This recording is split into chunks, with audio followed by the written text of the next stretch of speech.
কি ধরনের ব্যবস্থা হতে পারে নির্বাচন কমিশনের পক্ষ থেকে, এটা একই সাথে চিন্তা করার বিষয় আছে। কারণ যদি ঠিক মতো না দেওয়া হয়, তাহলে সেই ক্ষেত্রে আপনি সেই দলের উপরে কি ধরনের অভিশংসন আনবেন সেটাও কিন্তু পরিষ্কার করতে হবে আর কি। ওইটা কিন্তু পরিষ্কার নেই, ওটার ফলে কি পুরো দলই অংশগ্রহণ থেকে বঞ্চিত হয়ে যাবে নাকি নির্দিষ্ট সীমানাতে হবে ইত্যাদি, এইটা একটা বড় বিষয় আছে। এইটা করা সহজ, এটা অবশ্যই করতে হবে। দ্বিতীয় একটি বিষয় আমার মনে হয় সাধারণভাবে ঐকমত্য বিরাজ করে, সেটা হলো নারীদের আপনি যেই যতজনকেই দেন না কেন তাদের অবশ্যই প্রত্যক্ষ ভোটে নির্বাচিত হতে হবে। এই দ্বিতীয় একটি বিষয়ের প্রতি আমার মনে হয় যে পরিষ্কারভাবে আমাদের ঐকমত্য আছে এবং সেটার ব্যাপারে, এবং সেখানে যখন ভোটটা হবে এটা নারী পুরুষ নির্বিশেষে ভোট দেবে এবং সে শুধুমাত্র নারীর প্রতিনিধিত্ব করে না, তাকে খণ্ডিত প্রতিনিধিত্ব না দিয়ে তাকে পূর্ণাঙ্গ প্রতিনিধিত্বের অংশ হিসেবে সমগ্র জনগণের পক্ষ থেকে তাকে ভোট দেওয়ার অধিকার দিতে হবে। যেই আসনেই আপনি দেন না কেন, যেই আসন সংখ্যার ভিত্তিতে আপনি করেন না কেন, প্রত্যক্ষ ভোট এবং সর্বজনীন ভোট, এটা আমার কাছে দ্বিতীয় একটি বিষয় আমার কাছে মনে হয়। তৃতীয় বিষয় যেটা আমার কাছে মনে হয় সেটা হলো যে যা আছে আমাদের সেটার উপরে ভিত্তি করে গড়া উচিত। একদম সম্পূর্ণভাবে নতুনভাবে কিছু করতে যাওয়া এইরকম একটা উত্তরণকালীন সময়ের ভিতরে কষ্টকর হবে বলে আমার কাছে মনে হয়। যদিও দ্বি প্রতিনিধিত্বের বিষয় থাকে, দ্বৈত প্রতিনিধি, তা সত্ত্বেও আমার কাছে মনে হয় যে একটি এই মুহূর্তে করার জন্য সহজ, আগামী দিনে কি হবে এটা প্রত্যক্ষ ভোট এবং পরবর্তীতে আসন সংখ্যা বাড়িয়ে নারীদের জন্য এবং সাধারণ আসন এবং নারীদের আসন দুটোকে রাখার দরকার এবং উভয় ক্ষেত্রে সর্বজনীন ভোটের ব্যবস্থা রাখা দরকার আর কি এটার ভিতরে। এবং সেইটা যদি আমরা প্রত্যক্ষ ভোট করি তাহলে যেই ইস্যুটা সবসময় ঘুরে ফিরে আসে, যেটা উচ্চ পক্ষ সৃষ্টি করলে যেই বিতর্কটা আসে, সেটা হলো দলের আনুপাতিক ভাবে নাকি সংখ্যাগরিষ্ঠতার ভিত্তিতে নাকি ভোটের আনুপাতিক ভাবে। এই আনুপাতিকের বিতর্ক থেকে আমরা তাহলে মুক্ত থাকতে পারি, তাহলে আমরা প্রত্যক্ষ ভোটের ভিতরে এখানে যেতে পারি। আমার এই কথাগুলো বলার ক্ষেত্রে একটা ব্যক্তিগত অভিজ্ঞতা আছে, সেটা হলো যে 96 সালের সংসদে আমার মা সংরক্ষিত আসন থেকে টাঙ্গাইলের মহিলা সদস্য ছিলেন আওয়ামী লীগের থেকে, এবং আমি খুব কাছের থেকে দেখেছি ওনাদের কাজের ক্ষেত্রে কি সমস্যা।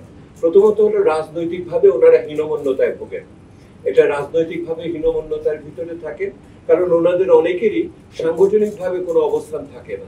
অনেক সময় বাইরে থেকে সামাজিকভাবে ওরা প্রতীকী অর্থে ওনাদের বিভিন্ন সময় নির্বাচনে অংশগ্রহণ করানো হয়েছে। দ্বিতীয়ত যেটা দাঁড়িয়েছে সেটা হলো গড়ে তিনটি থেকে চারটি আপনার সংসদীয় এলাকাকে ধরে একজন নারী সংসদ দাঁড়ায়, তাহলে মাথা পিছু নাগরিক গড় পিছু ওনাদের মনোযোগ দেওয়ার সুযোগ অত্যন্ত কম থাকে এবং প্রত্যক্ষ সেই যোগাযোগগুলো অনেক সীমিত হয়ে যায়। তৃতীয়ত ওনাদের যে আর্থিক ব্যবস্থা এবং বরাদ্দগুলো থাকে সেগুলোই প্রথমত হলো কম দেওয়া হয় এবং ওনারা সেহেতু দ্বিতীয় শ্রেণীর সংসদ সদস্য হিসেবে বিবেচিত যেহেতু হয় অনেক ক্ষেত্রে, এবং একই সাথে যে অংশ দেওয়া হয় সেটাও তিনটি সংসদীয় এলাকার জন্য ওনাকে খরচ করার ব্যাপারে থাকে। এটা খাবিখাট জিনিস অথবা স্কুল কলেজ ইত্যাদি মন্দির মসজিদে দিকে দেওয়ার ক্ষেত্রে সেগুলিও আর্থিকভাবে সেইভাবে থাকে না। এবং যেহেতু ওনাদের কোনো রাজনৈতিকভাবে অবস্থান নেই, সেহেতু আপনারা যতই আপনারা সংসদীয় মানে ভাবে আমরা প্রতিনিধিত্বের কথা বলি কেন, ওনাদের যদি দলীয়ভাবে অবস্থান শক্তিশালী না থাকে তাহলে কিন্তু ওনারা রাজনৈতিক এই সুযোগকেও কিন্তু ঠিক মতো করে ব্যবহার করতে পারেন না।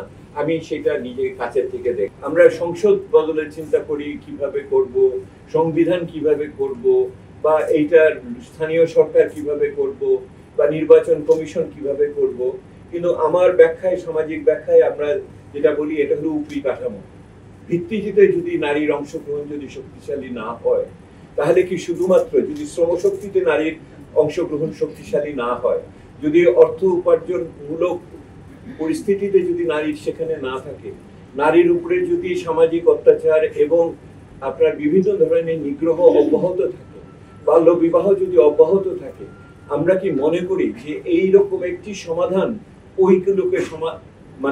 ওইগুলোরও সমাধান করে দেবে কিনা? আমাদের এই কার্যকরণ সম্বন্ধে নিশ্চিত হতে হবে।